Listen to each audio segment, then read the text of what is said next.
Guys, good morning. Yan mga kababayan, good morning po sa inyong lahat. So ngayon po ay alas 6:30 na po ng umaga, no? At tayo po ay balik sa dating gawa, no? Every morning po. Ito po yung ating trabaho. Ang maglilinis po sa ating mga alagang mga biik at mga baboy. So guys, papunta po ako doon guys sa ating mga alaga, no? Pabukid tayo. So ayan po tayo. Pero guys, ngayon po, no, ang araw na ito, gagawa lang ako guys ng opinion, no, dito po tungkol sa nangyari guys sa love team, no, o sa buhay ni Dudong Ruel at saka ni Rachel. Batid nyo naman po siguro ang nangyari. Pero mapahanggang ngayon guys, hindi ako makapaniwala. Hindi ako makapaniwala talaga. Bakit? Ito guys ang pinakaunang love team ni Kalinga Prab. At yung love team guys, nauwi sa katotohanan. Nauwi ito sa pagmamahalan ng dalawa. Bakit ba ako gumawa ng opinion at reaction dito? Unang-una kasi guys, nangihinayang ako, no? Nangihinayang ako sa nangyari, no? Sa nangyari kila Dudong, kila Rachel, nakakapanghinayang. Bakit? Nasubaybayan natin ito, no? Nasundan natin ito at dati rin yung reactor dito, no? Kay Dudong at kay Rachel. Alam niyo, sa totoo lang guys, wala akong masabi sa dalawang ito, lalo na kay Rachel, kasi kung mapansin niyo, personal ko itong nakakausap si Rachel. Personal itong dumadalaw dito sa center panahon na nandito pa si Ruel sa Dait. Tapos ngayon, babalitaan mo na lang, no, sa kanila na hiwalay na nga. Unang-una ang reaction ko guys, wala akong masasabi kundi manghihinayang ka, no? Manghihinayang ka talaga guys, kasi ang tagal, no? Ang tagal pinaghirapan nila yung yung nangyari sa kanila. Kung baga binuo nila yan guys with talaga, no? Yung totoong pakiram, totoong feelings, no? Nag-umpisa man lang yan sa di ba? Nag-umpisa sa ipinakilala si Ruel. Di po ba?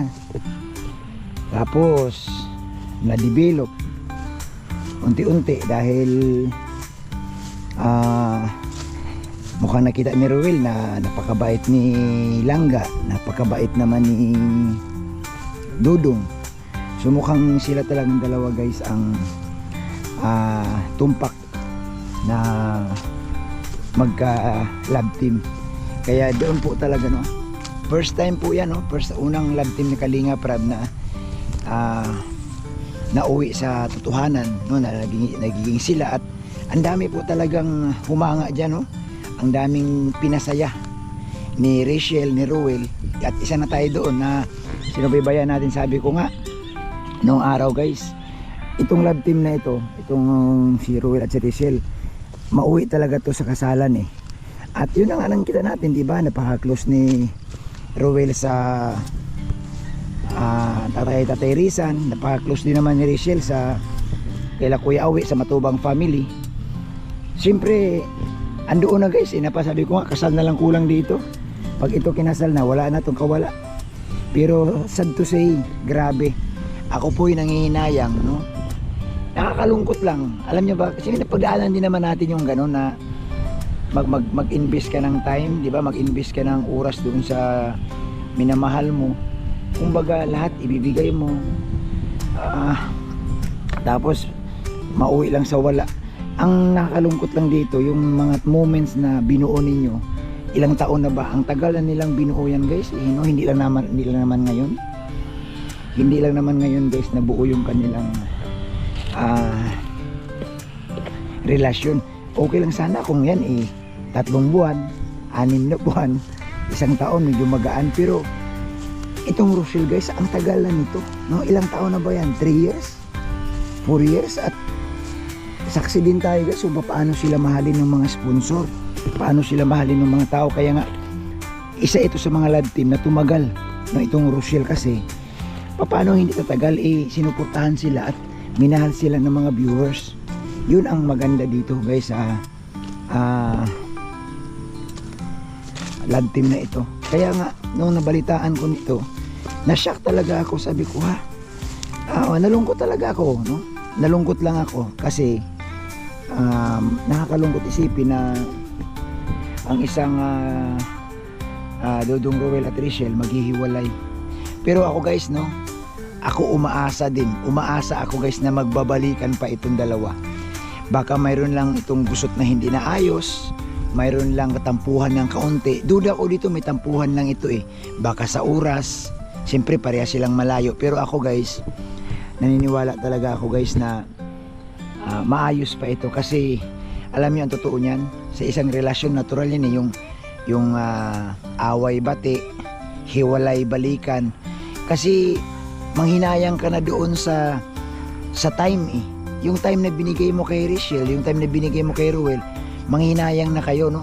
Darating ang araw, minsan sa hating gabi mapag-isip-isip mo yan na ang tagal na pala namin, bakit ngayon pa mangyayari. So sana may isa sa kanila guys ang ma-realize, no, maisip nila na ano pa ba ang hanapin natin, nandito na no, ito na nabuo na natin yung pundasyon ng kanilang pagmamahalan. Siguro maayos lang kasi may mga na-experience naman ako guys na naghihiwalay, no?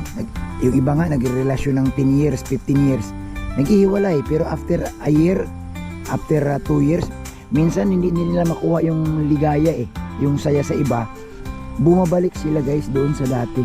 Bakit? Kasi nga mukhang na-realize nila na ay ito talaga yung para sa akin. So sana, no, ito guys, ako opinion ko lang to yung bang pananaw ko lang to sa nangyari wag naman sana kayong mambas, no? Sana ang dasal ko lang kung ako lang masusunod, magkabalikan po si Rachel at saka si Roel. Kasi manghihinayang ka talaga kasi talagang dito ito yung una no?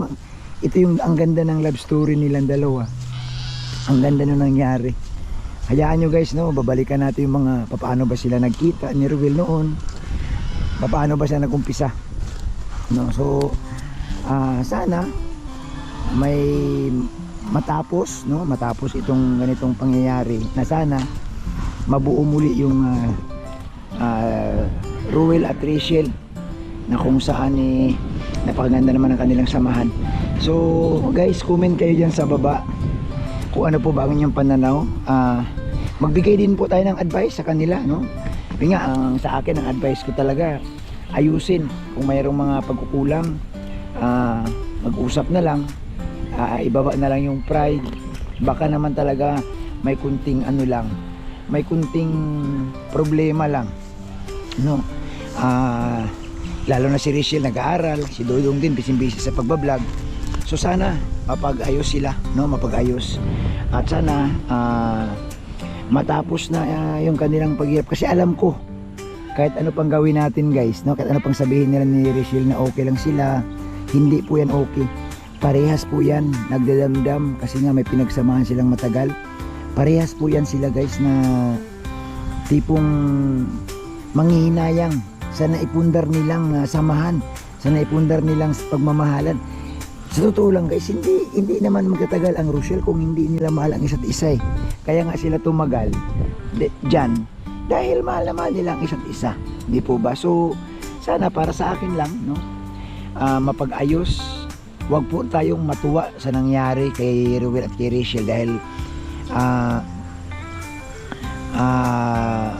sila din ang magsasuffer nito. Sana mapag-ayos sila, no?